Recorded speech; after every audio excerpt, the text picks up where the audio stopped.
Cindy and Rebecca seconds. Are there any comments, corrections, additions, deletions? Okay. All in favor of accepting the regular minutes, say aye. Aye. All opposed, say no. Motion carries. At this point, I'd like to open it up for public comment. I will throw out something during public comment. I did receive a letter from Cole Seifer, I believe, from Middlebury College in Middlebury, Vermont. His grandparents live in the village. I won't go into details who they are, but he has asked that we look into the Indian history in Speculator and look to have a, quote, land acknowledgement statement put together. So it's interesting because they did it for Middlebury College and found that there were a lot of Native Americans and went into a lot of history, and their acknowledgement statement acknowledges that the village would, or for them, that the college is set on land from the Abenaki Indians and what their contribution was, and thanking them for the, quote, opportunity to share in the bounty of this place and to protect it, and that we are all in the sacred web of life that connects people, animal, plants, air, water, and earth. Interesting. So I am going to pass that on to the town historian, the village and the town historian, to discuss something that they would like to research, because I do know that there is quite a bit of Indian artifacts that have been found in our area, and we know that every time we do a dig, we are required to go through the tribal review, et cetera, et cetera. Interesting thought. Okay, any other public comment? Hold on. All right, hearing none. Tracy, are you reading? Ed said that he was going to call in, but he's not on here, so. All right, I talked to Ed the other day and he said he was going to call in. I thought he was too. So let's give him a little bit of time and we'll go to the clerk treasurer's report. Okay, so you want me to do that? Yes, please. It's very short. Okay. Crystal just wanted me to update you all that her and Jeanette met with Brendan Kennedy from BST last week regarding the audit and any missing pieces. All questions were answered and we should be receiving a finalized audit this week, and Brendan will be presenting the audit at the next meeting. Financial. I would like to interject there that Brandon gave the village and in particular Crystal high marks with the audit, and especially considering that this was the first time through, that he was really impressed. So that was good. So good for us, good for Crystal. Yeah. Okay, so. She wanted me to let you know financial report number 7 is ready for review. And then she said you have a resolution for the polling places and then yes, the abstract. Those are the other two things. Okay, so there were one or two things I wanted to point out in the abstract. One are that our fuel costs continue to rise for diesel and gas, as you've seen. The Finance Committee, Cindy Rumsey, Crystal O'Brien, and myself had met last month to discuss that. Right now, the departments are doing very well managing the costs. They're not in excess of what has been budgeted in the past, and there are still sufficient funds to cover those increases. There were the pump tests for the fire department trucks that occurred within the last week or so, as well as some new helmets. So you would have seen an increase there, or you would have seen those in the abstract, and those were all covered in the budget.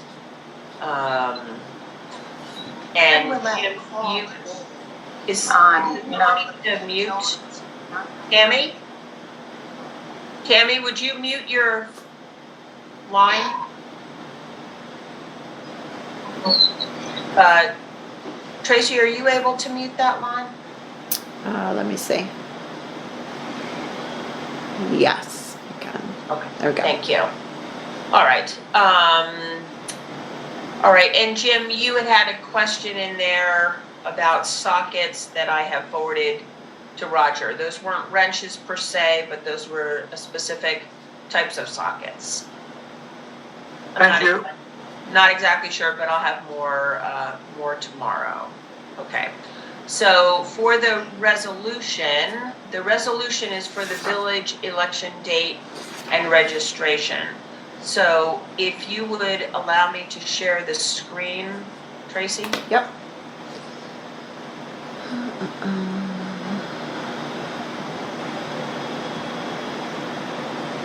That work? Let's see. Yes, okay. And this is, okay. All right, so this is a resolution for election designation of election date and registration date. And we will be getting a series of election-related resolutions next time as well. So the Board of Trustees adopts a resolution at least 60 days before the election, which would be March 15th, identifying that date and the polling place as the village. The hours are from 12 till noon according to election law. There will be no village registration day, as there has been in the past. Correction, it says 12 noon to 9. 12 noon to 9 p.m., yes. That's right. Yep, that is correct. And then the polling place is the village hall, and 12 to 9, and no registration. Okay, so may I have a motion to accept this resolution for village election designation of election date and registration date? So moved. Okay, Rebecca, second. Mark, Any questions or comments on this? Well, if it says 60 days before, Yeah, so at that least would be, at least 60. That'd be the 15th of January, correct? oh, Yeah. so we can do it now and Yes. pass it in conjunction. Okay, great. Yeah, I'm in favor of that. Thanks. Right. Okay. All right. So all in favor say aye. Aye. Aye. All opposed say no. Motion carries. Okay. And then I would like a motion to approve abstract number 7 and the payment of our bills. I'll move. Mark, second. I'll second. Cindy, any comments, corrections, questions that have not been addressed? Okay, hearing none, all in favor of approval of abstract 7 to pay the bills, say aye. Aye. Aye. It's abstract 14, but okay. Oh, 14, I'm sorry.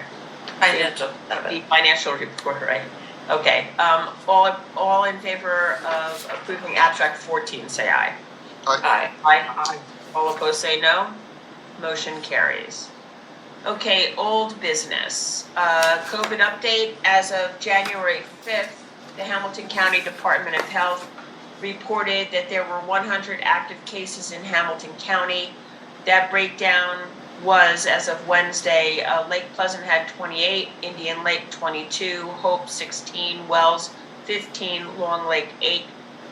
From what I understand, the county opted to close schools this week because of the high incidence of COVID. There is also, as you know from the news, a shortage of test kits ongoing. I have asked the Department of Health regarding the availability of in-home test kits for our residents, similar to what's available in other areas and states. I have not yet heard back from them, and nor did I hear what our current numbers are, since the numbers I provided you were from last Wednesday.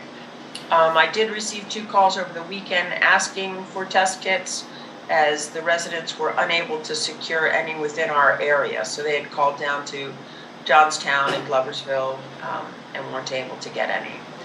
So I'll pass that information along when I do hear back. I know some communities pass them out at the library. You know, people sign up for them, they get a certain number, but we'll hear about that. All right, FEMA emergency Halloween storm update. We still do not have a final decision or sign off made regarding our last project of the tilted pump station located on Ruby Lane. I had to file an extension with FEMA for the project for at least a year, and it was confirmed through Ed that we should be able to make that.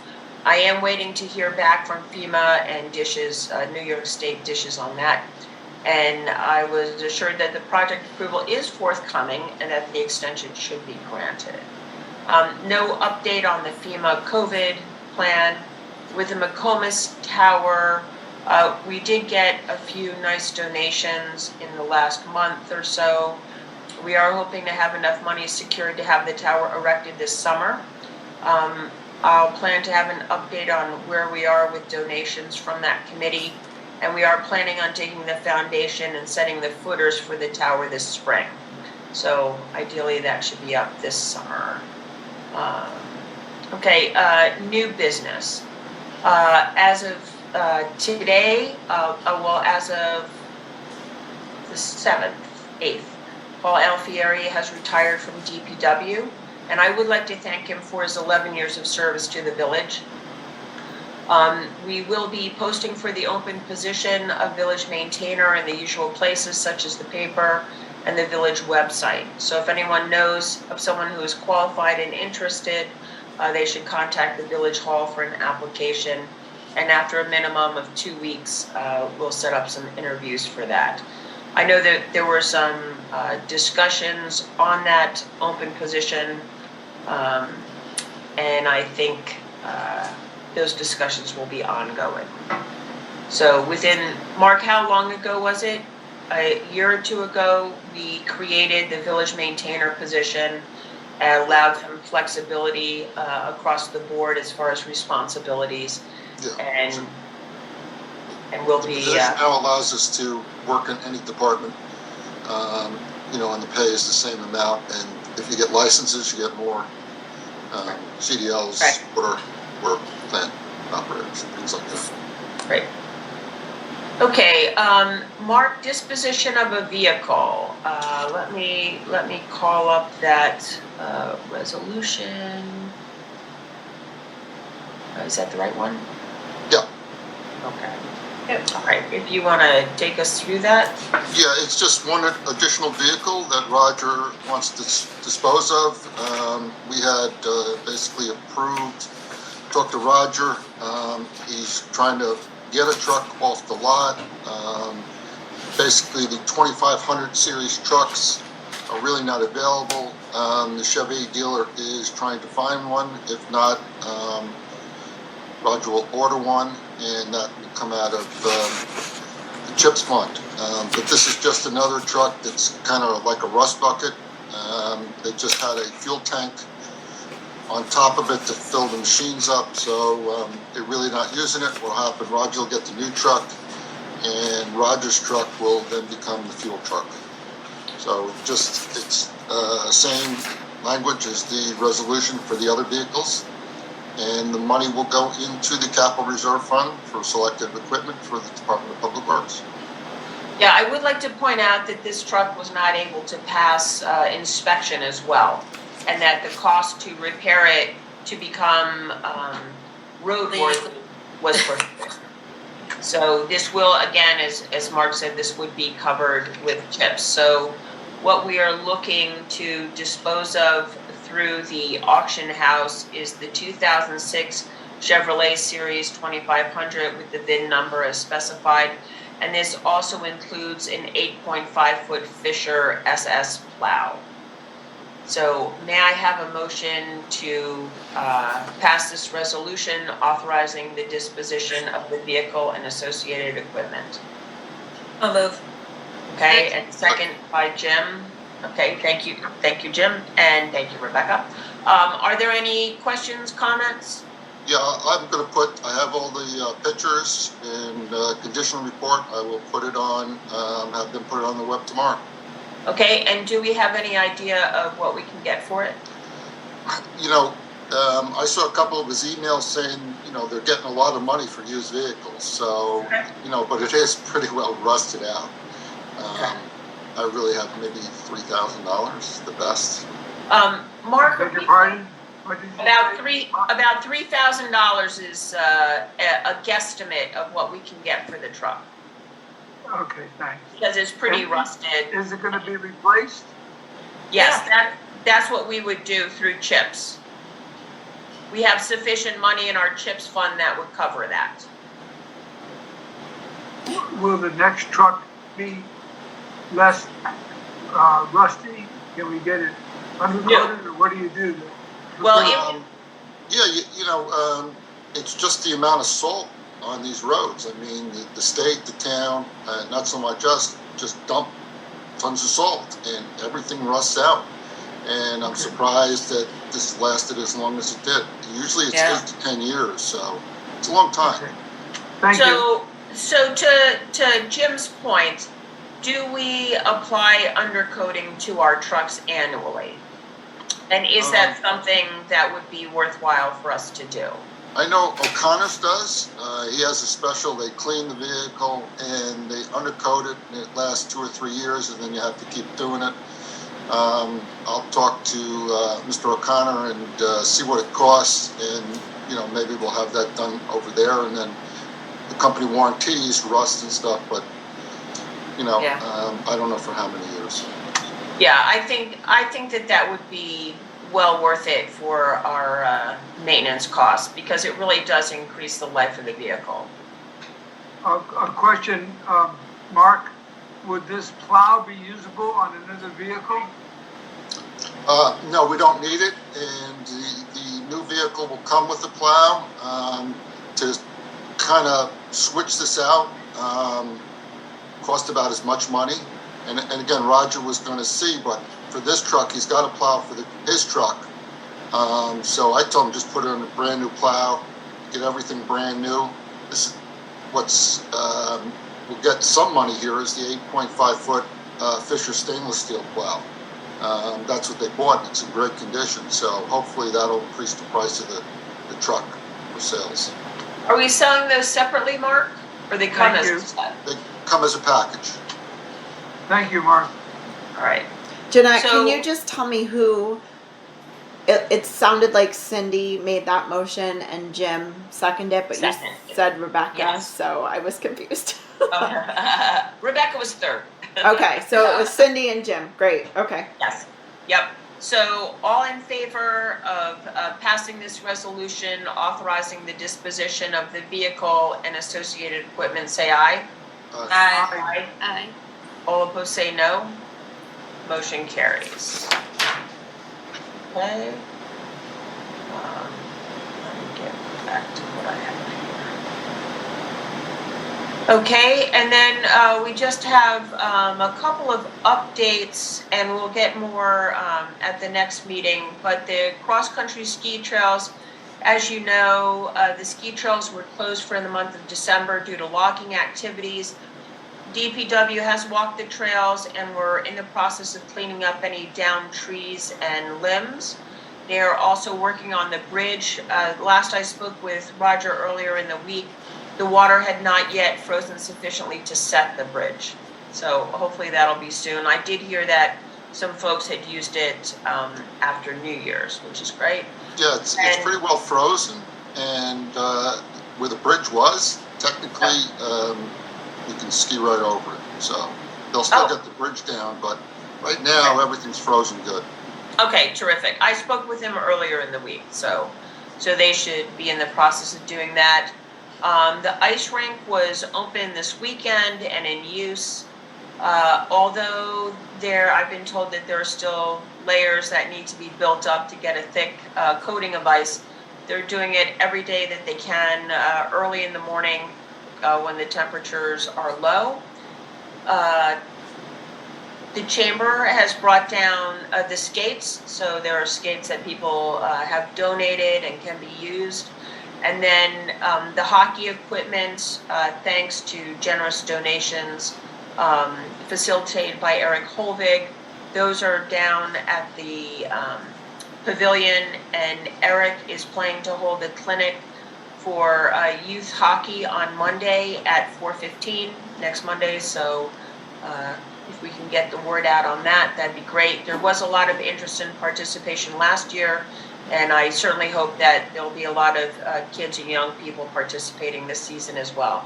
We really do have some great hockey talent there. What time is that? 4:15 on Monday. Thank you. You're welcome. And then, as we are coming to our year end, which sounds pretty fast, over the next several months, I would like a volunteer or two to help me with the employee handbook updates. So over the past year, we determined that there were several updates and corrections needed in the handbook, especially with the legalization of marijuana and THC in the state. Updates for drug testing are also needed, and just looking for a volunteer or two to help with that project. Sure. I'll do it. I will take both. Yeah, I mean, because I might be gone some of the time, so that would work out.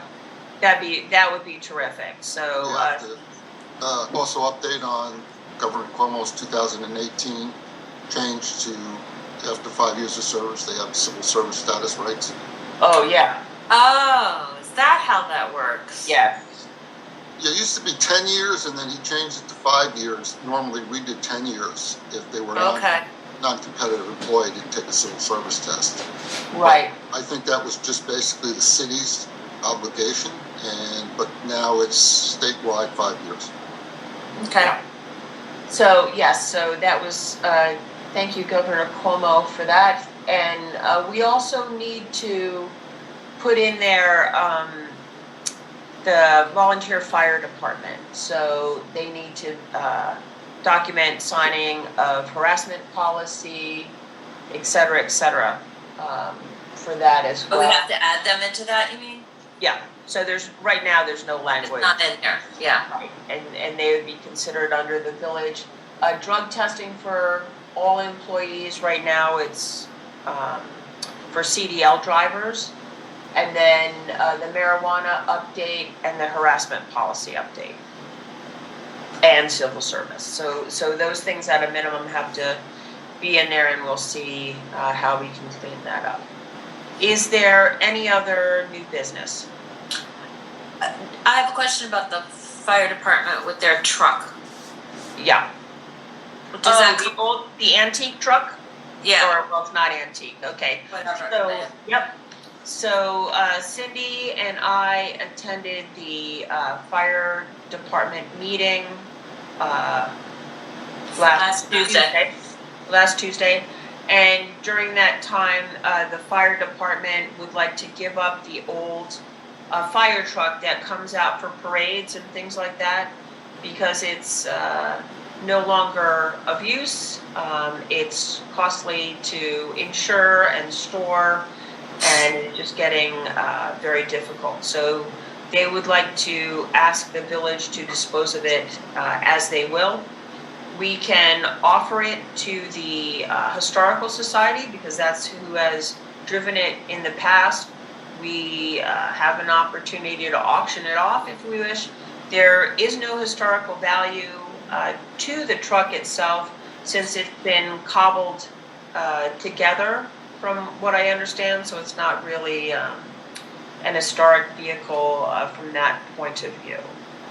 So if you would like to think about what we would like to do with that, my suggestion would be to offer it to the Historical Society and let them take that over if they wish. Otherwise, see if we can auction it off. Yeah. But the fire department will be giving an update at the next meeting, so we can think about that. In the interim, Tracy, if you can remind me to call the Historical Society to see if they are interested. What is that, Jim? Is the Historical Society in a position to house it somewhere? That I don't know. I think that's something that they would have to come up with. We just need to offer it to them. They can make their own decision. Right. Thank you. They don't take an offer, I'll contact Matt O'Brien and write a resolution for them. Yep, Thanks. yep, that'd be fine. Any other business? Okay, anything in the round table? Do you want me to read Ed's report, or, cause he is still not popped on, That's right, Ed. or do you wanna read it? Yeah, let me get that. This is the one from back in December. Oh, you know what? He may not have received the information to call in. No, I sent Yeah, it to him I today. find them- I sent Oh. it to him today. He Then stopped forget in and I sent it to him. Okay, then we'll speak with Ed. might Let have me, problems with cell phone. yeah, and I think he had the children this evening. Okay, so, Water Department, I'm glad to see that the year is correct. Welcome to 2022. So within the Water Department, the monthly report has been set out. Camp of the Wood, meter readings, they did install an antenna at the camp master meter and need to install one more to make the reading easier. The transfer switch, so when the power goes out, it goes to the generator. That switch is faulty. So that switch at the well building is being looked at again this week to see if it can be fixed instead of replaced. So we have one more guy coming out to check that out. They found out that the leak at the well building is not the 16-inch main. It's a small service line that feeds the plant that is broken and will be fixed in the future. There was a meter installed temporarily at this ski rink. I believe that's the ice skating rink. Skating rink. Yeah. So a meter was installed temporarily at the ice skating rink to determine usage during flooding, and we'll continue to do this in the future. So for those of you who don't know, the meter for the water that is used in the pavilion during the flooding for the ice rink is charged to the fire department. I mean, ultimately it comes down to the village, but this will help us identify how much it costs us to do the ice rink. They did pull a frozen meter on Edgemont Drive at the residence of the Voltmers. They normally have this pulled, but they are trying to keep it on for year-round use, and this is not advised. So that froze up.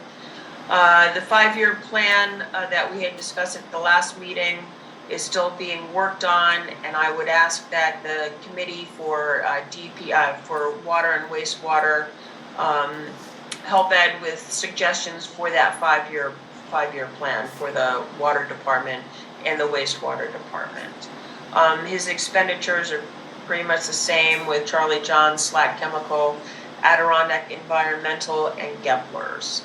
And then for the WIA grant, we're still awaiting the email for the awardees with fingers crossed and prayers set. And then schooling, good news, Lenny has passed his course and we have sent in the paperwork for his renewal. So congratulations to Lenny, and that's great.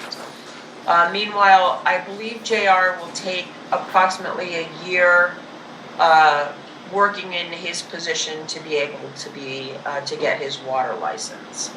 You can actually take the course now. I asked Ed, and I also, maybe you want to remind Ed and remind them to make sure that everyone gets their schooling that's needed. Roger, we know Lee was supposed to take 2 courses, and there's no reason why RT can't start doing courses online. Were there courses that Rogers Group has? They had safety, Yeah, right? Lee was supposed to take the 10-hour OSHA and excavation safety. And then Lee. whatever Okay. the other guy, whoever did, I don't know exactly, I can't remember what each one had, but to ensure that they're all up to speed. Okay. I tried. Yeah. Okay, are you saying that people are missing courses that need to take them? There's just been some delay in it, and that was one of the requirements for Lee when he became a heavy equipment operator, to take the 10-hour OSHA and excavation safety. He really needs to take them just to, be in compliance. And then there's no reason why JR can't start training. He can do his water plant operator license, and he can do it on the web, and at least complete the course during the winter when it's a little slower. So, Mark, with the water course plant operator license, that requires an amount of time hands-on, correct? It does, but he can still take the course while Right. he's getting his hands-on at the plant. Right. Okay, that's what I wanted to know. Yeah, so he'll understand better what he's actually doing. Yeah. Okay, yep, great. All right, so I will pass that along. So, wastewater department, the speedies and the DMR have been completed for September, working on the waste transport renewal and the permit annual report. And then the other report that's due is the land application and water withdrawal report for DEC. Both of those are due in March. Regarding operations, the generator at wastewater seems to be functioning, but they are still looking for quotes for replacement, and they have yet to hear back. And that again would be part of their 5-year plan. They did help DPW since they were a man down with the ski trail, the ice rink, and trash pickup. The pump stations are being checked bi-weekly, and again, the 5-year plan was delayed, but hoping to get this out by the next board meeting.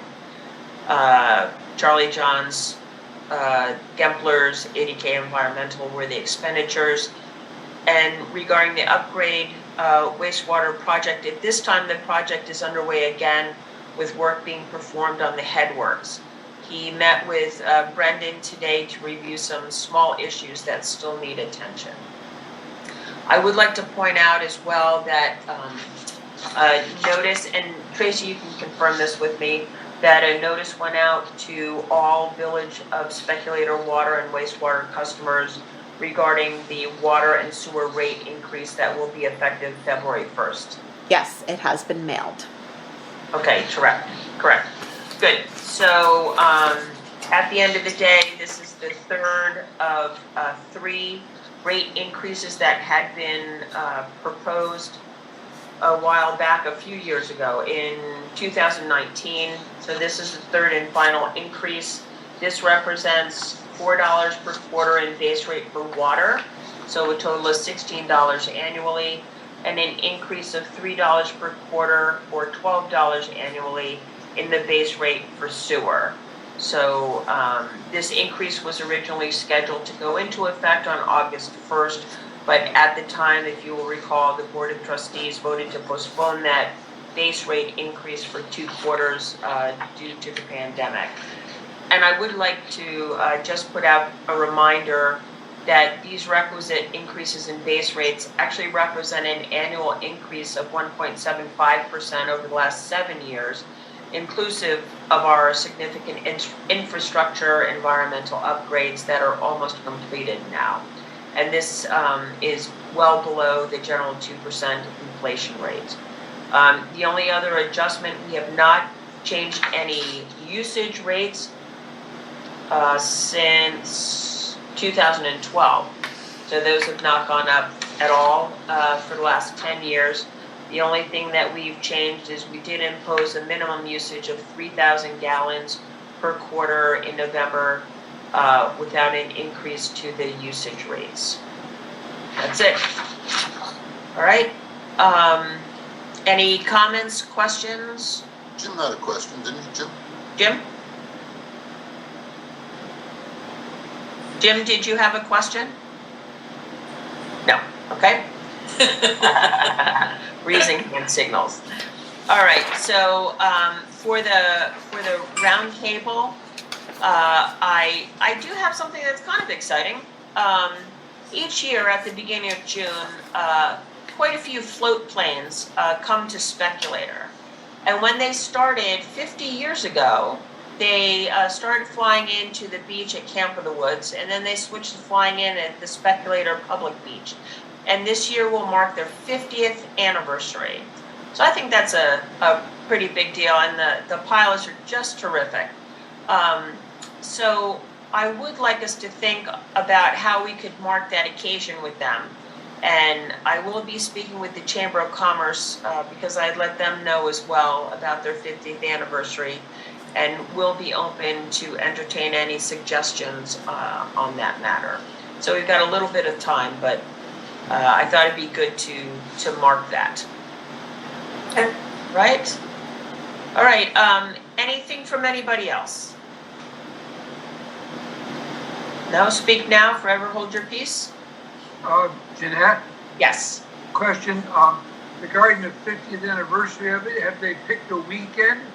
Do they want to coordinate it with the, air pancake breakfast? Or is there some way Yeah. to hype this in a positive way? They usually come the first weekend in June. So, yeah, so they usually come in the first weekend in June, Jim. And they've done that for 50 years, so I don't think they're going to switch for the fly-in that we have for the Lions Club. But yeah, some of them fly over. They just can't. I guess they can land on land while they have their floats in, right? Yeah, some have wheels on them, but yeah, we always hold it the last Saturday. The Lions Club always holds the last Saturday Of August. It was just another thing to bring people here in June.